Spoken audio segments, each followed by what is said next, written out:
नमस्कार and good evening. सो मई का आखिरी दिन 29 में ट्रेडिंग के लिए बहुत इंटरेस्टिंग रहा। In a way it was a black Friday considering last 30 minutes, जहां पे हमने देखा कि एक सडन ड्रॉप हमें मार्केट में देखने को मिला। और उसके तीन चार फैक्टर्स हैं जिनको हमें ध्यान में रखना चाहिए। ओके, पहला चीज तो ये कि आईएनआर में अप्रिसिएशन था right through the day. Okay, और आईएनआर पिछले 2 हफ्ते के हाईएस्ट लेवल पे क्लोज हुआ है और एक सिग्निफिकेंट लेवल को ब्रेक किया है।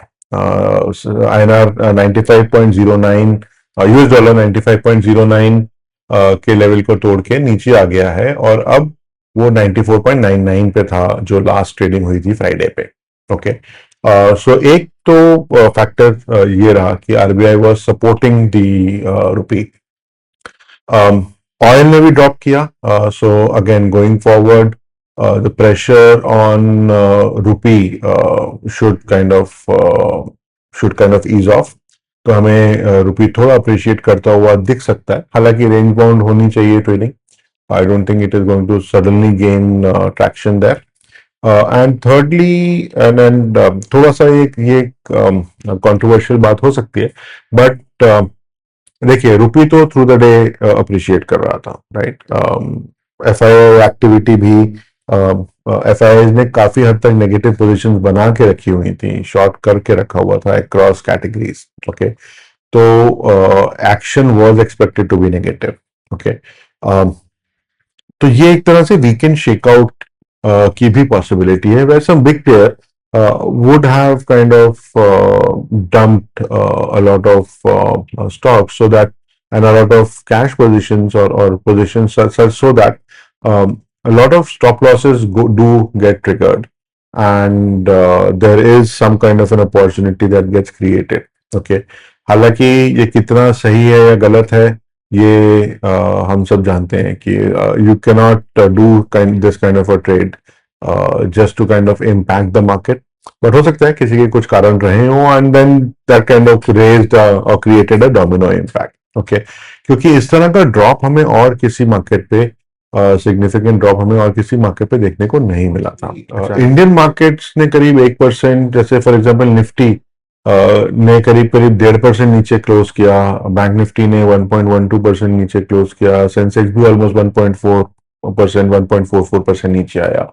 लेकिन European markets were flat, US markets were positive on Friday, gold भी थोड़ा पॉजिटिव ही था आई वुड से, बट ऐसा कोई बहुत मेजर एक्टिविटी मुझे नहीं दिखी अक्रॉस मार्केट्स की एक कोई ग्लोबल मेल्टडाउन हो रहा हो। ओके, ओके, सो हम देख रहे हैं we are not seeing any significant movement on gold, we have not seen any significant movement on on any of the other markets। तो ये क्यों हुआ? Okay, and this is something which is a bit surprising. Okay, that said, I think we'll have to look at it in terms of what levels we were talking about और हमने क्या उन levels को respect किया, and broadly speaking the answer is yes. So let us just go back to the charts and see कि हम किन levels पे हैं, क्या हमारे लेवल्स पे कोई चेंजेस की जरूरत है, और हमें आगे अगले आने वाले हफ्ते में जो 1 जून से 5 जून की ट्रेडिंग है उसमें हमें कौन से लेवल्स का ध्यान रखना चाहिए। तो चलिए चलते हैं निफ्टी के चार्ट पे। पहले हम देखिए, मैंने भी रिपोर्ट्स देखी हैं कि एमएससीआई इंडेक्स रिबैलेंस चेंजेस के कारण, एचडीएफसी के चेंजेस के कारण, और आईएमडी जो इंडियन मेट्रोलॉजिकल डिपार्टमेंट है उसके फोरकास्ट अपडेट्स के कारण, आई थिंक ये थोड़ा सा एक, आई थिंक बहुत हाई लेवल व्यू है, but I think the real collapse happened because of a domino impact. Okay, so I think that's the key driver, और वही हमें जो हमें लास्ट का जो आखिरी के 5 मिनट में जो हमको रिकवरी दिखती है वो भी इससे एक्सप्लेन होती है। ओके, कि there was a knee jerk reaction में भी, and one thing led to the other, और एक डोमिनो इम्पैक्ट आया और उसके बाद में कुछ हद तक रिकवरी भी हमें आखिरी के 5 मिनट में देखने को मिली। चलिए हम एक क्विक लुक ओपन इंटरेस्ट में भी देख लें कि ओपन इंटरेस्ट से हमें क्या पता चल रहा है। ओके, सो अगर हम करेंट वीक का ओपन इंटरेस्ट जो 2 जून की एक्सपायरी का अगर हम ओपन इंटरेस्ट देखते हैं तो क्लियरली हमें ये दिख रहा है कि we are sitting at an PCR of 0.67, overall PCR of 0.5, और ऊपर की तरफ रेजिस्टेंस ही रेजिस्टेंस हमें दिख रहा है और नीचे की तरफ बहुत फ्लैटिश सपोर्ट हमें देखने को मिल रहा है। ओके, बट ये पूरी स्टोरी नहीं है। पूरी स्टोरी हमें देखने के लिए थोड़ा सा हमें, बिकॉज ये देखिए अभी फ्राइडे के बाद कुछ ट्रेडिंग हुई नहीं है, कोई एक्शन हुआ नहीं है। A lot of actions would have taken because of the sudden drop between 3 and 3:30। Okay, तो लॉन्गर टर्म व्यू क्या है, हमें उसकी तरफ भी एक नजर देखनी चाहिए। तो लॉन्गर टर्म व्यू के लिए अगर हम नेक्स्ट वीक की एक्सपायरी को ऐड कर देते हैं, ओके, और अगर हम यहाँ पे अब देखें कि यहाँ पे व्यू क्या बन रहा है, तो यहाँ पीसीआर है 1.19, okay, which is positive.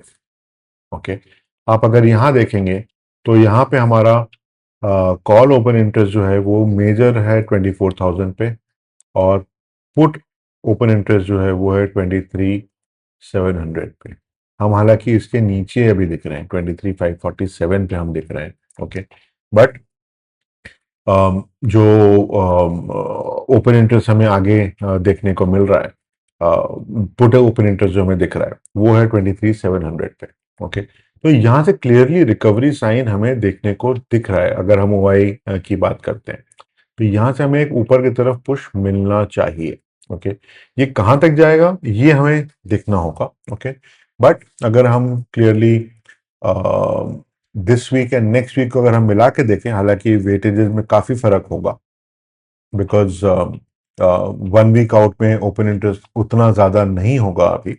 Okay, but अगर हम इसको कंबाइंड व्यू में भी देखते हैं तो डेफिनेटली हमें ये दिख रहा है कि ओके, अगर अभी हम करंट डर की बात करें जो फ्राइडे को ही अचानक से क्रिएट हुआ है आखिरी के आधे घंटे में। ओके, सो 23,000 पे सिग्निफिकेंट सपोर्ट है, हम 500 पॉइंट के आसपास ही नीचे जाने का रुख कर रहे हैं अभी। ओके, और 24,000 पे हमें सिग्निफिकेंट रेजिस्टेंस देखने को मिलेगा from an OI standpoint. Okay, but mark my words, Monday को सुबह ये स्टोरी आपको बहुत तेजी से चेंज होती हुई दिखेगी ओआई पे। Okay, so let us see how we open on Monday and where we essentially start trading. चलिए तो चार्ट पे चलते हैं और देखते हैं निफ्टी पे हमारा क्या व्यू बन रहा है on the chart, considering open interest पे जो एक्शन हमने अभी डिस्कस किया है। और हम निफ्टी के चार्ट की बात करें उसके पहले let us also take a quick look at VIX, जो कि जैसे मैंने पहले भी बोला है डर का इंडेक्स है, और डर थोड़ा बढ़ा है ऑफ कोर्स फ्राइडे को, लेकिन अगर हम 5 मिनट के चार्ट पे जाके देखेंगे तो ये डर इफेक्टिवली करीब 3 बजे के आसपास से ही बढ़ा है, उसके अलावा इतना ज्यादा नहीं बढ़ा हुआ था डर। ओके, सो एंड अगेन ये काफी, I would say it is still in a very healthy zone, it is at 16.18, so it is not significantly high. Okay, जिस पे हमें बहुत ज़्यादा कुछ देखना पड़े या चेंज करने पड़े अपने व्यू ऑन द मार्केट। सो ये एक नियर टर्म लो पे था, एक नियर टर्म लो के आसपास से थोड़ा सा बाउंस बैक ऊपर किया है, which is all right. I don't think हमें यहाँ से कोई कुछ भी एक इंडिकेशन ऐसा दिख रहा है कि जैसे हमें बहुत ज़्यादा केयरफुल होने की ज़रूरत पड़ेगी purely from a week stand point. Okay, तो चलिए अब हम चलते हैं वापस निफ्टी पे, और निफ्टी पे देखते हैं कि हमें क्या व्यू समझ में आ रहा है। ओके, तो अगर अब हम अपने लेवल्स की बात करें, मैंने कुछ हॉरिजॉन्टल लाइन जो हमारी हैं पुरानी जो चली आ रही है उनको रिव्यू किया है और अपडेट किया है। हालांकि वो करने के बाद I can clearly say that हमारे जो लेवल्स मार्क थे हमें उनमें कोई चेंज करने की जरूरत नहीं है। ओके, तो अगर हम निफ्टी पे बात करें तो निफ्टी पे जो हमारा फर्स्ट लेवल है, जो हमारा सपोर्ट 1 है वो है 23,500 के आसपास। सपोर्ट 2 जो हमारा है वो है 23,350, और सपोर्ट 3 जो है वो है 23,110। ओके, अगर हम लेवल्स को व्यू करें कि हमारे लेवल्स कहाँ कहाँ गए हैं और क्या हुआ है, तो क्लियरली हमने 23,550 को टेस्ट किया है और हम उसके ऊपर आके ही क्लोज हुए हैं। तो I would still take this as a support right now, it is not yet broken. Okay, और रेजिस्टेंस की बात करेंगे तो हमारा R1 23,800 आएगा, R2 जो है वो 24,000 है, और R3 is around 24,300। Okay, moving to bank Nifty. Bank Nifty पे भी इफेक्टिवली देखिए हमने जो लेवल्स की बात करी थी, हमने पहला ओपन हमने पॉजिटिव किया, हम काफ़ी ऊपर गए, काफ़ी ऊपर नहीं लेकिन हाँ 55,200 तक, हम 55,200 के आसपास तक गए। ओके, फिर हमने नीचे का सपोर्ट लिया जो हमारा डिस्कस लेवल था अराउंड 54,750 के आसपास, हमने यहाँ पे सपोर्ट लिया। ओके, और उसके बाद हमने इस लेवल को ब्रेक किया है करीब करीब 1 बजे के आसपास, अगेन एक स्विंग, और फिर 3 बजे के आसपास हमने यहाँ पे सिग्निफिकेंट ब्रेकडाउन देखा। ओके, एंड अगेन उसके बाद हमें जरूर रिकवरी जरूर देखने को मिली और हमने क्लोज किया अपने डिस्कस लेवल विच वाज 53,250 के आसपास के लेवल के ऊपर। तो हमारा जो ट्रेड क्लोज था वो रहा 54,364, और ऑफिशियल क्लोज जो है बैंक निफ्टी का वो है 54,239। सो हम दोनों पॉइंट ऑफ व्यू से हम इस लेवल के आसपास ही हैं, समझ लीजिए। जो हमारा 54,250 का लेवल था, I don't think we would call it as a break down of that level as yet. Okay, ठीक है, HDFC न्यूज थी which tracked the bank nifty down, which tracked the nifty down, but that is there. I think I would still kind of hold back and stay with my view that ये थोड़ा knee jerk reaction, थोड़ा weekend impact को carry करते हुए थोड़ा shakeout हमें देखने को मिला है मार्केट में on Friday. Okay, and this is not likely to stay on for long. Okay, of course इसके अंदर जियोपॉलिटिकल इनपुट आना चाहिए, पॉजिटिव आना चाहिए, which is likely, I would say it is quite likely. Okay, अगर हम आगे का रुख कर रहे हैं बैंक निफ्टी पे, और बैंक निफ्टी पे अगर हम देखें कि हमारे पास क्या लेवल्स अब आते हैं, अगर मैं सपोर्ट की बात करूं तो हमारा फर्स्ट सपोर्ट जो है वो अभी भी मैं 54,250 को लेके चलूंगा। जो सेकंड सपोर्ट है that is a zone of 54,000 to 53,850, और सपोर्ट 3 जो है वो हमें मिलेगा अराउंड 53,500 के आसपास, 53,500 या 53,560, 550 के आसपास, somewhere like this kind of a range. Okay, हमारे पास जो रेजिस्टेंस है, फर्स्ट रेजिस्टेंस है 54,750, सेकंड रेजिस्टेंस जो है उसको अब मैं एक्चुअली लेके आऊंगा on 55,200 which is around this level. Okay, and जो थर्ड रेजिस्टेंस है, so my R2 is going to be here, मैं इसको मार्क कर दूंगा आप, और R3 is going to be around 55,550। देखिए जिस तरह का ड्रॉप हमें फ्राइडे को देखने को मिला है, we would need to kind of come back strongly on bank Nifty specifically, because जो नेगेटिव न्यूज जिसने ड्रॉ किया है बैंक निफ्टी को नीचे, विच इज ऑन HDFC.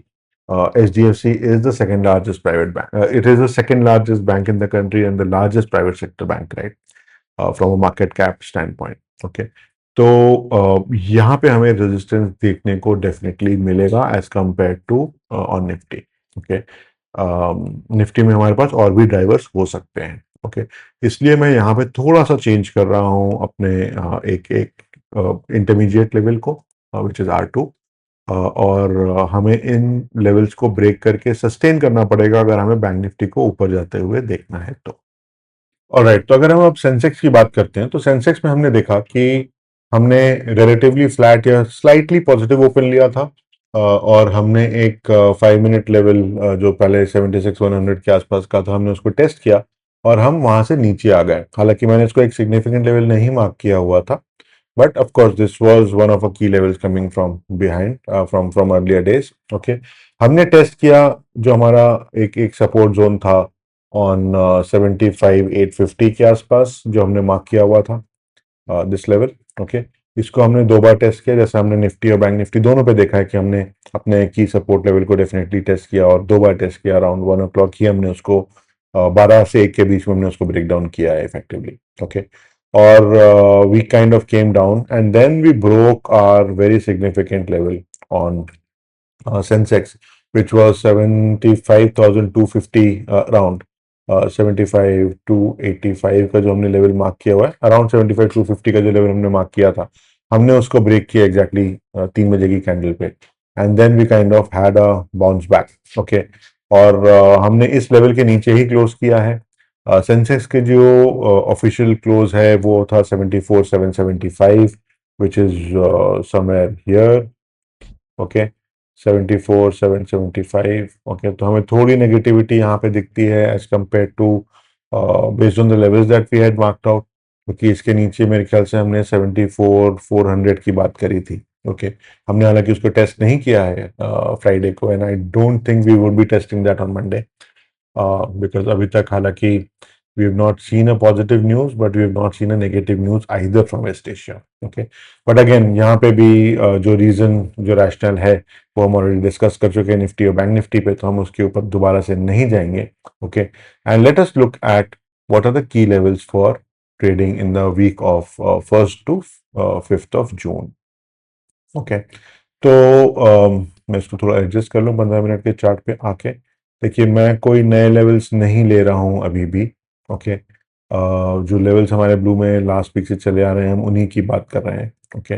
और हमने देखा है कि clearly levels do are definitely holding, okay. तो अगर हम सपोर्ट की बात करें तो हमारा S1 जो है वो 74,400 के आसपास आता है। आप इसको एक 74,400 टू 74,500 ले सकते हैं, ओके। S2 जो है वो 73,870 के आसपास है, 73,900 आप इसको लेके चल सकते हैं। और इसके नीचे जो हमारा S3 है वो आएगा अराउंड 73,250 के आसपास, ओके। जो हमारा R1 है वो हमारा इमीडिएट 75,285, 250 टू 300 का लेवल हम यहाँ पे मान के चल सकते हैं, ओके। जो हमारा R2 आएगा that is around 75,850, and R3 is around 76,400 to 425 to 500, okay, which is this zone that we are essentially talking about। ये हमारा अभी इमीडिएट नियर टर्म हाई है जो हमें करीब आई थिंक 26 मई के आसपास हमने इस लेवल को टच किया था। So I think we would be around that. मैं इसको जैसे हमने बैंक निफ्टी पे अपडेट किया है, I will update this also to this level out here, okay, जो कि 75,550 के आसपास, 76,550 के आसपास आता है, ओके।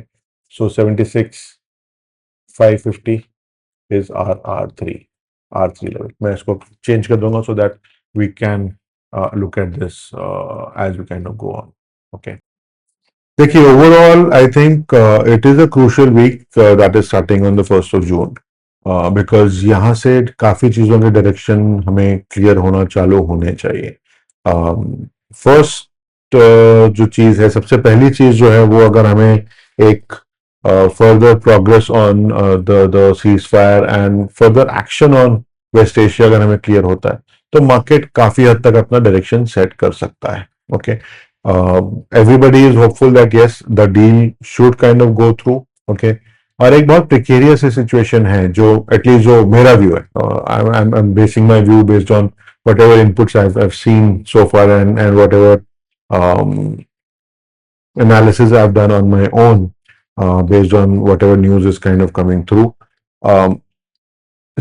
वेस्ट एशिया में सिचुएशन ऐसी ऐसी स्टेलमेट में फंसी हुई है कि both US and Iran do not want to continue the fight, and both of them need to have a have some showcase something which shows victory for them, okay। And I think that's where this whole stalemate is stuck, okay। और कहीं पे एक middle ground ढूंढना पड़ेगा because I think both of them really want this to kind of end and close, okay। So let us see हमें क्या एक दो दिन में उसके ऊपर कुछ क्लैरिटी मिलती है, बिकॉज थोड़ा मुझे पॉजिटिव इंक्लिंग लग रही है based on what ever inputs I have seen so far between Friday and Sunday today, okay. So let us see how things kind of go, but जैसे मैंने बोला मार्केट डायरेक्शन काफी हद तक वेस्ट एशिया में क्या होता है उससे तय होगा। हमें काफी सारे और पैरामीटर्स का भी ध्यान रखना होगा, बिकॉज जैसे मैंने आई थिंक 2 या 3 हफ्तों से मैंने बोला है कि जब भी एक सीज फायर आएगी हमें एक साइकोलॉजिकल जंप जरूर देखने को मिलेगा मार्केट में। बट जितना डैमेज इस वॉर के कारण हुआ है उसकी एनालिसिस और उसका ब्रेकडाउन हमें जब उसकी एनालिसिस होगी तो I am sure people would realise that oil is going to be slightly expensive as compare to what levels it was let's say in January this year, before the war. And it's if oil is expensive, then economy does take a beating, right? And there would be some amount of sluggishness in the economies or otherwise as well. Okay, reconstruction should drive growth, yes, of course, but short term में हमें एक sluggish period देखने को मिल सकता है. Okay, that is my expectation from the market in the medium term. Okay, तो short term में definitely हमें एक जंप अप देखने को मिलेगा. मीडियम टर्म में हमें थोड़ी सी स्लगिशनेस, एक रेंज बाउंड जोन देखने को मिल सकता है. And longer term anyway, I think everybody agrees, long term में तो markets definitely go up, right? So that's my view for the first week of June. Let us see how things kind of pan out from here. और अगर आपको हमारा video पसंद आया तो definitely इसको लाइक करें, subscribe to our channel, share it with your friends and colleagues जिनको मार्केट में इंटरेस्ट हो, वो इसको देख के कुछ बेनिफिट कर सकते हैं. और डेफिनेटली जो भी आप अपने इन्वेस्टमेंट्स करें या ट्रेडिंग पोजीशंस लें, अपने इन्वेस्टमेंट एडवाइजर जैसे इन्वेस्टक्यूज हैं, इस तरह के और भी इन्वेस्टमेंट एडवाइजर्स होते हैं, तो अपने इन्वेस्टमेंट एडवाइजर से डिस्कस करके अपने रिस्क एपेटाइट के बेसिस पे ही ट्रेड्स या अपने इन्वेस्टमेंट्स करें, क्योंकि कई बार इसमें रिस्क प्रॉपर इवेल्युएट ना होने के कारण आप फंड्स भेज सकते हैं. ओके, सो आज के लिए इतना ही. Thank you for watching and good night.